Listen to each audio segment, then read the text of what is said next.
तकलीफ भी हो रही है कि आज पूरे हिंदुस्तान में मुसलमानों की सियासी हैसियत जीरो हो गई है। जीरो हैसियत है हमारी, अगरचे कि हम अलग अलग पार्टियों में पार्टिसिपेट होते हैं या इक्का दुक्का हमारा नुमाइंदा चुन के भी आता है। अगर आपको सियासी तौर पर मजबूत होना है तो हमें अपनी एक पार्टी, अपनी एक जमात को मजबूत करना पड़ेगा। अजीज साथियों, नखीब मिल्लत अलहाज बैरिस्टर असदुद्दीन ओवैसी साहब के जो इक़दाम है, जो कारनामे हैं, मैं नहीं समझता कि यहाँ पर किसी से छुपे ढके हुए हैं। अजीज साथियों, अलहाज अकबरुद्दीन ओवैसी साहब, मैं समझता हूँ हिंदुस्तान का एक लौता एमएलए ऐसा है जिसने हर साल 15,000 यतीम यसीर गरीब बच्चों को स्कूल में मुफ्त तालीमें दी है। अगर आप ओवैसी स्कूल्स को जाकर देखते हैं तो वहां पर आपके प्राइवेट स्कूल से बेहतरीन स्कूल की इमारतें आज अकबरुद्दीन ओवैसी साहब की। अजीज साथियों, ये होता क्यों है? इसकी अहम वजह यह है कि हैदराबाद के या दक्कन के मुसलमानों ने इस बात का तस्वुर कर लिया है, इस बात को मान लिया है, इस बात का यकीन कर लिया है कि इस पुरफतन दौर में अगर हमको हमारी ताकत मनवाना है, अगर हमें हमारे मंदिर की ताकत को मनवाना है, अगर हमें सियासी तौर पर मजबूत होना है, अगर हमें वक्त की हुकूमत का गिरेबान पकड़कर उससे अपने मुतालबात को मनाना है तो अपनी जमात को मजबूत करना पड़ेगा। खा कुछ हो जाए, लेकिन वहां पर अल्हम्दुलिल्लाह मजलिस इत्तेहादुल मुस्लिमीन के 7 एमएलए और 1 एमपी बिना विरोध चुन के आते हैं। ये देखिए, बिना विरोध का मतलब ये है कि यहाँ पर क्या होता है कि हमारे पास महाराष्ट्र में एक बहुत बुरी लानत हमारे दरमियान में आ गई है कि जैसे इलेक्शन आ जाते हैं, मालदार लोग निकल के बाहर आते हैं, अवाम में वोट के पैसे लेते हैं और जीत के आते हैं। हैदराबाद में इसके बरक्स है कि वहां पर बिना वोट के मजलिस इत्तेहादुल मुस्लिमीन चुन के आती है। वजह यह है कि वहां पर दारुसलाम का निजाम इस तरह से है कि वहां पर दारुसलाम में अलहाज बैरिस्टर असदुद्दीन ओवैसी साहब के साथ 7 एमएलए एक हॉल में बैठते हैं। 10:30 बजे के बाद आम लोग सीधे दारुसलाम में आकर असद साहब की कुर्सी पे जाके कहते हैं कि हमारा नल नहीं आया, लाइट गई हुई है, 2 दिन से ड्रेनेज भर गए हैं, रोड बराबर नहीं है। तब का तब उसका सोल्यूशन किया जाता है, उसका हल निकाला जाता है, उसकी यकसुई की जाती है, तब जाके वहां पर मजलिस इत्तेहादुल मुस्लिमीन कामयाब हुई। आज लोहे में भी हम आए हैं, आज यहाँ पर जिम्मेदारियां भी देने जा रहे हैं, लेकिन जिनको जिम्मेदारियां दिए जा रहे हैं उनसे भी मेरी गुजारिश है और मजलिस का लायमल भी यही है कि वो लोगों के दरमियान में रह के लोगों के मसाइल को हल करें। हमने ये जो ओहदे दे रहे हैं आपकी वाहवाही के लिए नहीं दे रहे हैं, आपका तुर्रा बड़ा हो जाए इसलिए नहीं दे रहे हैं, ये इसलिए दिए जा रहे हैं कि आप लोगों के दरमियान में रहकर लोगों के काम करें। मैं माजरत के साथ जो भी आज यहाँ पर जो तकर्रुरात किए जा रहे हैं उन दोनों से भी कह रहा हूँ कि मजलिस इत्तेहादुल मुस्लिमीन ये आपको जिम्मेदारी इसलिए दे रही है कि मजलिस इत्तेहादुल मुस्लिमीन का यहाँ पर काम बढ़े, लोगों के दरमियान में रहकर आप लोगों का काम करें। अजीज साथियों, इन्हीं चंद गुजारिशात को लेकर आपके दरमियान में शिवसेना कौन सी पार्टी? ये वही पार्टी है जिन्होंने मुसलमानों के खिलाफ जहर उगला, ये वही पार्टी है जिन्होंने दलितों के खिलाफ जहर उगला। आज सिर्फ इख्तिदार के लिए कांग्रेस और राष्ट्रवादी कांग्रेस ने अपनी आइडियोलॉजी को बालाताक रख के शिवसेना के साथ हाथ मिलाया। शिवसेना का जब चीफ मिनिस्टर चुना गया महाविकास आघाड़ी की जानिब से, तो चुना हुआ चीफ मिनिस्टर ये कहता है, मुझे कहने में शर्म आ रही है और मैं शर्म आनी चाहिए उन कांग्रेस के दलाल कॉर्पोरेटरों को और उन एमएलए को जिन्होंने हमारे वोट लेकर आज इख्तिदार में बैठे हैं, कि चीफ मिनिस्टर, चुना हुआ चीफ मिनिस्टर जिस संवैधानिक पद पे बैठा हुआ है, वो ये कहता है कि बाबरी मस्जिद के ढांचे को गिराने में हमें फख्र है और हमने हमारी हिंदुत्व आइडियोलॉजी नहीं छोड़ी। तो ये हमारे मुंह पे तमाचा है या नहीं है? अजीज साथियों, अजीज साथियों, हमने मैं आपसे पूछना चाह रहा हूं कि हमने जब कभी भी वोट दिया, इन नाम में सेकुलर जमात के नुमाइंदों को वोट दिया, लेकिन जब ये ऐवानों में गए और ऐवानों में जब हमारे खिलाफ बिल आए बीजेपी की जानिब से, तो ये खामोश मुग्दर्शन जैसे किसी इनका कोई ताल्लुक नहीं उससे ऐसे खामोश बैठे। जब ऐसे खामोश बैठने वालों को हम ऐवान में भेज रहे हैं और हमारे खिलाफ जो बिल आ रहे हैं, अगर वो उस पर नहीं बोल पाते तो क्यों कर हम हमारे वोट उनको दे। अजीज साथियों, मजलिस इत्तेहादुल मुस्लिमीन आज हमारे दरमियान में एक मजबूत जमात है। नखीब मिल्लत अलहाज बैरिस्टर असदुद्दीन ओवैसी साहब, मैं नहीं समझता कि इस मजमुए में बल्कि पूरे हिंदुस्तान में या पूरी दुनिया में मोहताज तारुफ नाम है। आज मैं समझता हूँ कि हर आदमी उनको पहचानता है, हर आदमी उनकी काविशों को समझता है, हर आदमी जानता है कि यही वो लीडर है कि आज जो मुसलमानों के लिए, जो बेइंसाफी के लिए लड़ने अजीज साथियों, मेरा ये मुशाहिदा है कि आजाद हिंदुस्तान में मौलाना आजाद के बाद अगर कोई मजबूत मुस्लिम लीडर अगर कोई है तो मजलिस इत्तेहादुल मुस्लिमीन के सदर नखीब मिल्लत अलहाज बैरिस्टर असदुद्दीन ओवैसी साहब। वहां पर हमारा इख्तिदार हो ना हो, वहां पर हमारे कॉर्पोरेटर हो ना हो, वहां पर हमारे असेंबली मेंबर ऑफ असेंबली हो ना हो, वहां पर हमारे एमपी हो ना हो, लेकिन अगर वहां पर जुल्म होता है तो आपके और हमारे लिए सबसे पहले जो आवाज उठती है वो तो नखीब मिल्लत अलहाज बैरिस्टर असदुद्दीन ओवैसी साहब की आवाज। अजीज साथियों, इस पुरफितन दौर में अगर हम चाहते हैं कि सियासी तौर पर हमारी शनाख्त बाकी रहे, हमारी पहचान बाकी रहे, हमें इज्जत और विखार से देखा जाए, तो अजीज साथियों हमें अपनी एक जमात को मजबूत करना पड़ेगा। और मजलिस इत्तेहादुल मुस्लिमीन आज आपके दरमियान में एक मजबूत जमात है। नखीब मिल्लत अलहाज बैरिस्टर असदुद्दीन ओवैसी साहब एक मजबूत लीडर हमारे दरमियान में है, तो फिर हमको जरूरत नहीं है कि हम दूसरों के खांधे पे सर रख कर रोए। अजीज साथियों, किसी शायर ने बहुत खूब कहा है कि आज भी हो अगर इब्राहिम से ईमान पैदा, अगर आज भी हो इब्राहिम से ईमान पैदा तो आग कर सकती है अंदाज़े गुलिस्तान पैदा।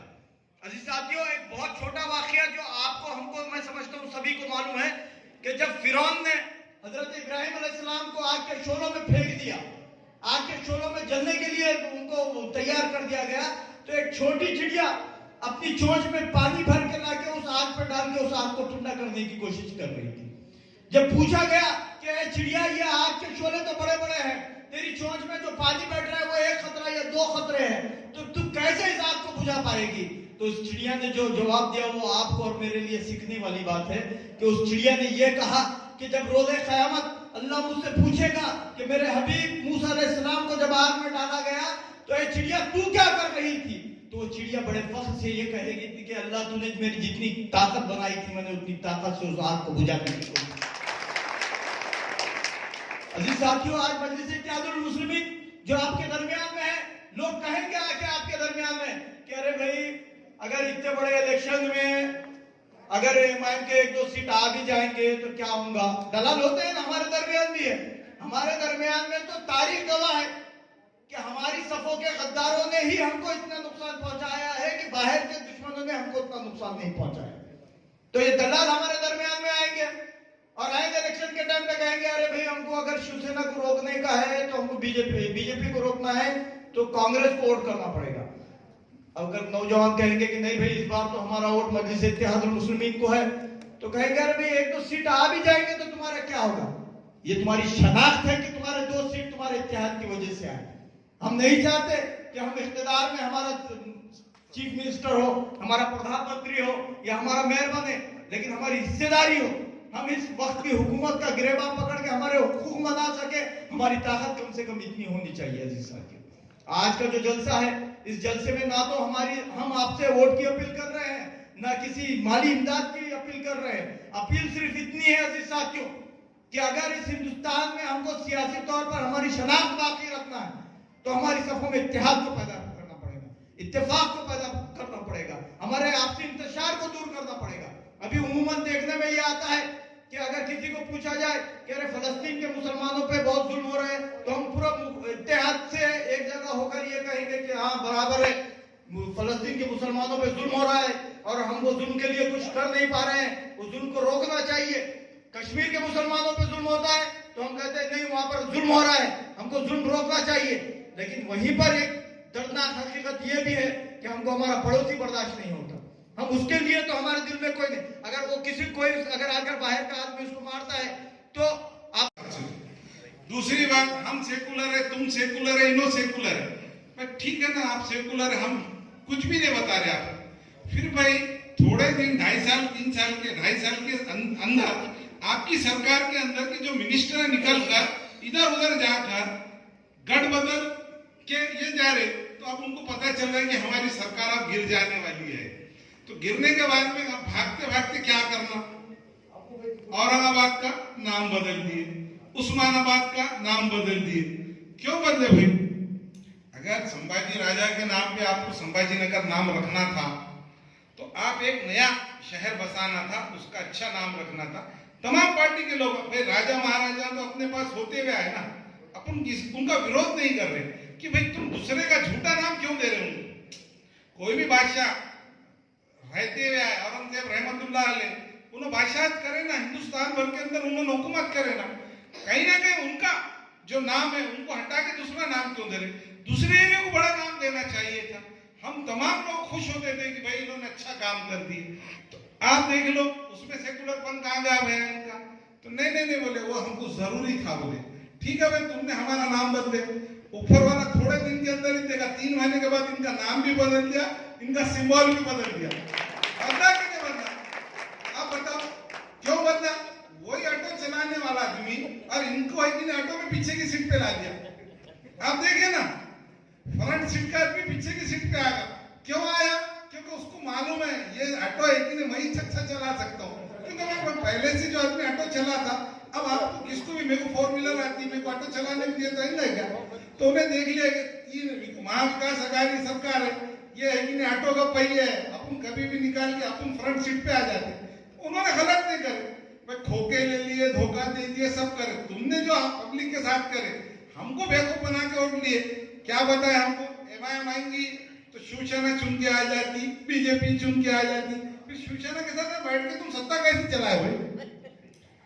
तुमको क्यों चलाए? क्योंकि तुमको विकास कौन सी जगह होना, कौन सी भी एक चीज का एक नाम है विकास बोल के। अब वो विकास तो मिल रहा ही नहीं, ना मोदी को मिल रहा, ना अमित शाह को मिल रहा, ना हमको। ऐसा लग रहा है कि महाराष्ट्र में भी विकास नहीं रहा।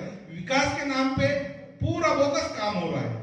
आप पूरे शहरों में देख लो, सब देख लो, काम हो रहा कम और उसकी धूल ज्यादा लोगों के आंखों पे जा रही। लॉकडाउन में खत्म हर चीज, कौन से भी तौर पे हर आदमी एक ये कर रहा कि देश के अंदर क्या हो सकता, मैं क्या कर लूं और तुम क्या कर लेना, ये सोच के आज तक के। अभी आपके पास का लोहे का तो विकास क्या है मुझे पता नहीं है, अभी कुछ डिटेल नहीं लिया क्योंकि आने में हमको थोड़ा लेट होगा, नहीं तो यहाँ के विकास के ऊपर मैं तुम्हारे बात करता था पूरी। अब खैर अगले टाइम पे एक नहीं, जब अच्छा आप लोग हमारी जमात से जुड़ेंगे, आप ये मत सोचो कोई जरूरी नहीं है अपने को, जमात है तो मुमकिन है, जमात के साथ आप जुड़ के रहो, भले कम तादाद में रहेंगे पर अक्सरियत में अल्लाह ताला आपको बढ़ा।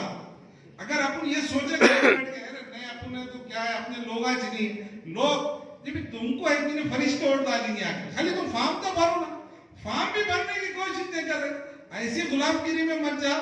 कांग्रेस आपको राष्ट्रवादी ये खत्ताई, अब यहाँ पे आपको एक थोड़ा हटके में थोड़ा महाराष्ट्र से कि गुजरात में लेके चले आए। गुजरात के अंदर गए बारी में 99 सीट कांग्रेस के आए थे चुन के। कितने आए थे? 99, और 75 जगह है कि राष्ट्रवादी ने उम्मीदवार खड़ो कर दिए थे। अब वहां भी टीम कौन सी थी? वहां भी टीम कौन सी हो गई? एक भी सीट चुन के नहीं, एक आया होगा वहां पे, तो वह राष्ट्रवादी बीजेपी की भी टीम थी। गौर करो तुम्हारा, मैं बोल रहा हूं बोल के नहीं, आप थोड़ा सर्च करो, मोबाइल पे जाओ, मोबाइल तो फ्री है ना, ये तो फ्री है ना, कभी भी डालो या गुजरात का निकाले कि बता देता हूँ। इतने लोग खाली बोलने की दौर है, आप टाइप भी मत करो। गुजरात के गए इलेक्शन में बीजेपी के कितने आए, कांग्रेस के कितने आए, शिवसेना के कितने आए, ऐसा बोलेंगे तो उन्हें पूरी लिस्ट दे देता तुम्हारा। मतलब तो टाइप करने भी नहीं आया तो आप बोल सकते। तो इस तरीके से बीजेपी है कि नहीं, जब राष्ट्रवादी को वहां पे कांग्रेस को खत्म करने के ऐसे खड़ो करके वहां उनके साथ सपोर्ट में रहे, हम इलेक्शन लड़े कि दूसरी पार्टी जीत के आ जाए। अच्छा भाई, हमारे इलेक्शन लड़ने से अभी 2019 में हमने कितने सीट लड़ा है? 3। असदुद्दीन अवैसी, इम्तियाज जलील साहब, अख्तर उल ईमान, 3 एमपी लड़े। 303 कैसे आ गए? 303 कैसे आ गए बीजेपी के? अपन ने तोड़ दिए क्या? अपन तो मोदी से डर के क्या कर रहे थे? कांग्रेस का ही बताओ, मारो। अपन इस कांग्रेस को दे रहे, उन लोग का दे रहे वोट, दे रहे थे क्या? आप तुम्हारे दिल पे हाथ रख के बोलो, अपन डर के दे रहे थे वोट। डर निकालो दिल में से। जब तक तुम्हारे दिल से डर नहीं निकलेगा, जब तक तुम कामयाब नहीं होंगे। अपने को डर खत्म करना है, दिल में से डर निकालो। कोई भी चुन के आएगा तो क्या कर लेगा? अल्लाह की मर्जी के बगैर पत्ता भी नहीं हिलता। ईमान वाले की ये सिफत रखना, खत्म हो गई। दुनिया की कोई ताकत अपने में कुछ नहीं कर सकती, दिमाग में रख लो। और अपने को जब होश आता है कि नहीं तो वक्त निकल जाता अपने हाथ से। वो वक्त को अपने को काबू में लाने के लिए अपने को क्या करना पड़ेगा? निहाल मंसूरी साहब है और कोई है यहाँ पे, जितने भी लोग हैं जो एरिया में वार्ड रचना होती, देखो इधर मुस्लिम, इधर दलित, इधर 200 अदर समाज के, नाम मैं शॉर्ट कर रहा हूँ, मुस्लिम, दलित, अदर समाज के 200 वोट रहे थे और अपने और उनके 400 वोट रहे थे। उम्मीदवार कौन सा? तीसरा कौन आ गया? विठल आ गया, सौकार आ गया। सौकार क्या लेके आते? गांधी जी लेके आते सीधा सीधा, भाई ये ले लो, हमको वोट दे दो। अपने लोग क्या करते? अरे अपनी सीट आती, उधर भी 2 लोग लड़ेंगे, 3 लोग लड़ेंगे ना, बीजेपी से लड़ेंगे, कांग्रेस से लड़ेंगे, एक इमाम से लड़ने देना। तुम्हारे में कितना दम है तुम देखो, हमारे में कितना दम है हम देख लेते। तो हम हमारे वोटर को वोट दो ना। रिचार्ज ही नहीं, कभी कभी एक के मोबाइल का दूसरे को चले जाता, चलेगा तो अपन वो रिचार्ज को मत देखो, वो रिचार्ज आना नहीं आना छोड़ दो, अपन अपने आदमी को कैसे जिता के लाते वो अगर आज से कोशिश करेंगे तो 2 से 4, 4 से 6। अभी हम पूरे जिले के अंदर जितने तालुके हैं हमारे 16 तालुके में, हर तालुके में एक ही बात करें। आज अगर से तुम हर तालुके में 5, 6, 7, 8 ऐसा चुनते हुए लेके आएंगे तो नांदेड़ शहर के अंदर हम 20 से 30 नगर सेवक चुन के ला सकते। जब ये नगर सेवक पूरे डिस्ट्रिक्ट के काउंट होंगे तो 150 नगर सेवक हमारे चुन के आ जाएंगे इंशाल्लाह। इंशाल्लाह बोलो भाई, 150 जब नगर सेवक चुन के आएंगे तो एमएलसी का इलेक्शन होगा। एमएलसी का इलेक्शन कोई ना कोई हमारा ही बंदा खड़ेगा। जब मजलिस है तो मुमकिन है तो मजलिस का ही एमएलए को खड़ेगा। आप बताइए, हमारे पास भी हमारे नगर सेवकों में से आगे बढ़ने के लिए कौन आते? पहले नगर सेवक लड़ेंगे, आपने जिला परिषद लड़ेंगे, फिर एमएलए को जाना पड़ता। मजलिस में कैसा है? आप काबिल है, आप में वो सलाहियत है, चलो ठीक है, आप इलेक्शन लड़ना चाहते, फॉर्म भरिए, आपके साथ हवा में ये झंडा और डंडा सिर्फ पार्टी का रहता हमारे पास। आप ऐसा सोचेंगे निहाल मंसूरी साहब को पार्टी कुछ तो भी बहुत बड़ी वो देने वाली है, ऐसा कुछ भी नहीं देती पार्टी। ये पार्टी जमात है। तबलीगी जमात में आप देखेंगे नहीं कि भाई हर आदमी अपना माल, अपनी जान, अपना पैसा। तो ऐसा मजलिस इत्तेहादुल मुस्लिमीन में है, अपना जान, अपना माल, अपनी ताकत, अपनी इज्जत और अपना पैसा ये लेके चलेंगे तो आप कामयाब होंगे। हर समाज में अपने अपने तौर पे एक नुमाइंदगी का उम्मीदवार रहता है। हर समाज में अल्लाह ताला ने अशदुद्दीन अवैसी साहब को 100 साल के बाद ऐसा एक खासदार दिए है। बाबा साहब अम्बेडकर साहब देखो हर समाज के अंदर उन्होंने अपने समाज के लिए क्या नहीं करे। आज उनके पास जो भी घर में अगर से कुछ भी होगा, अगर उनकी जयंती रहती तो घर के लोग पूरे के पूरे जाकर उनसे आशीर्वाद लेते। जब क्यों लेते? क्योंकि उन्होंने उनकी पूरी जिंदगी बनाए हुए, उन्होंने जो इतिहास बनाए, इतिहास लिखे, आज वो लोगों को खत्म करने को वक्त लग जा रहा है। लग रहा कि नहीं लग रहा? तो हमको 1400 साल पहले इस्लाम ने हर चीज बता दिया है, कैसा नहाना, कैसा धोना, कैसी तहारत लेना, कैसा पड़ोसी के साथ में हक रखना, गैर मुस्लिम अपना भाई है तो उससे कैसी इंसानियत रहना। तो हर चीज हमको सिखा दिए वाली है। बैठ के पेशाब करो, खड़े रह के मत करो, छींटे आंख पे, हर चीज बताए वाली। तो हमारे को जब 1400 साल पहले हमारे इस्लाम में हर चीज बता दी है, हमको हमारे पड़ोसी के हुकूक क्या है हर चीज समझाए वाली, फिर भी अपन क्या करते? गलती करते। रास्ते में पत्थर आया तो हटाते नहीं। हटाते क्या? हटाना चाहिए। रास्ते में पत्थर हटा दो, लोगों को जाने आने को परेशानी दे। तो लोगों से इंसानियत वो सबूत है। अगर कोई ज़ईफ है, समझो हमारे बिरादर वतन के गैर मुस्लिम है, उनको सीट दे दो, अपने उठ के खड़े जाओ, अपन ताकतवर है जो है उनको बिठाओ। इज्जत। पहले जमाने में हम और उन्होंने बैठ के बच्चे खेलते थे। हमारे पास नांदेड़ के अंदर हमारा पड़ोसी एरिया पूरा हिंदू मुस्लिम हम मिक्स थे, बचपन से हम खेलते हुए। और आज भी हमारा चौपाल के एरिया में तमाम लोग एक दूसरे के इतने करीबी, हर त्योहार में हर इसमें जाते आते खाते, एक दूसरे का कोई ये नहीं। जब मजहब में तुमको अधिकार है, तुमको क्या करने का तुम करो तुम्हारे हिसाब से। हमारे इस्लाम में जो है वो करेंगे। ऐसा लेकर हम चलते हुए आए। सबसे एरिया सेंसिटिव चौपाल का था, सबसे एरिया। नांदेड़ का कोई भी पूछो, आपको यहाँ के पत्रकार बंधुओं को पूछो, किसको भी नांदेड़ बोले तो कौन सा area? Chaupala, Itwara police station बोले तो सबसे हमारा। जब से 20 साल से मैं वहां से चुन के आया तो मैंने पूरे समाज के लोगों को बोला, भाई अपने एरिया को सेंसिटिव क्यों बोल रहे हो? अपन में कुछ करें क्या? नहीं करें, खाली हिंदू मुस्लिम झगड़ा होगा, ठीक है ना, अपन झगड़ा नहीं करेंगे। बाहर के लोग आए तो उनको आने देंगे नहीं। बाहर के लोग आके झगड़ा कर रहे हैं हमारे पास, हम उनको कुछ नहीं आने देने का। तो हमारे पास बाहर का उम्मीदवार आ गए, धानोर का सुधाकर टाक। तो लोगों ने बोले भाई बहुत बड़ा आदमी है, इतना बड़ा आदमी था, वो एमएलए के रेंज के था। प्रकाश खेड़कर के अपोज का खास आदमी थे कि 2 एमएलए के साथ में उन्होंने भी एक एमएलए बन सकते थे, पर उन्होंने नगर सेवक को फॉर्म भर दिया। लोगों ने बोले नहीं भाई, हमको जातिवादी नहीं होना, हमको कोई भी होना सेकुलर आदमी होना बोले। तो हमने शेरू सिंह चौहान को साथ में रखे उसके। तो फर्स्ट टाइम मैं इलेक्शन में लड़ा, भाई मैं तुम्हारा काम करता हूँ। तो लोगों ने तीसरा जनता दल का उम्मीदवार को चुनकर दे दी। उसके बाद में बाई इलेक्शन हुए तो मेरे को बोले आप खड़ो जाओ। फिर बाद में और वापिस वो धानू का टाक ने उनको कास्ट सर्टिफिकेट पे रिजेक्ट कराया। फिर 2.5-3 साल के लिए हम खड़े हो गए। उनको हमारे पास मुस्लिम के 12 लोग खड़े वाले और उनके पास 6 लोग थे, तो उन्होंने 5 लोगों को बिठा के सिंगल हो गए। हमारे पास की जो 12 लोग थे उसमें हमने किसको भी नहीं बिठाया, तुम पूरे मिलके लड़ो, हम अकेले लड़ते। तो अवाम ने ये सोच लिया कि भाई तुम पूरे मिलके वोट देने वाले तो हम है ना, इनको रन दो बोले, हम तुमको वोट देते। 155 वोटों की लीड से जीत के आए थे मैं खुद। तो लोगों ने बोले भाई हमने क्या बोल के दिया आपको कि ये दोनों भी नकलो हम आपको। अब 2.5 साल में हमारा विकास नहीं हुआ। हमारे पास जो प्रॉब्लम है ये पूरे हिंदू मुस्लिम हमारा एरिया मिक्स है, सबका काम तुम करो। तो आज 20 साल तक मुझे चुनकर देते हुए आए। मैं विधानसभा लड़ने के आज से पार्टी चेंज करने के लिए ये होता ना भाई, मुझे समझ में नहीं आया कि भाई अब यहाँ पे की गुलामगिरी नहीं जमती। अपन जो काम दिल से करते पब्लिक का काम हो रहा नहीं था, इसलिए हमने पार्टी छोड़ दी। अब हमको लगा ये जमात से काम करेंगे, ताकत बढ़ेगी। हमको हर पार्टी का एक अपना फेस्टिवल रहता है, वो हिसाब से हम काम करते हुए आ रहे।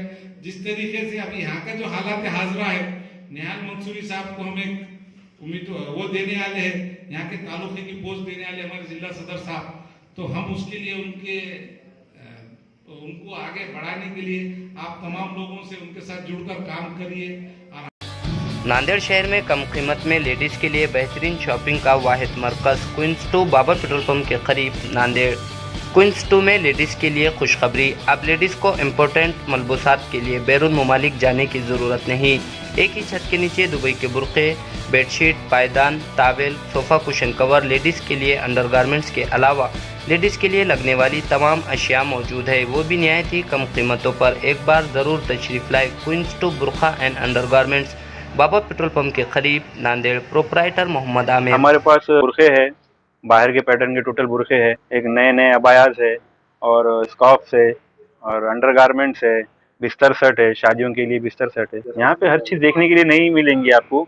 यहाँ पे जो बुरखे है हमारे पास वो आपको कहीं पे नहीं मिलेंगे वैसे देखने के, उस टाइप के है हमारे पास हर चीज़।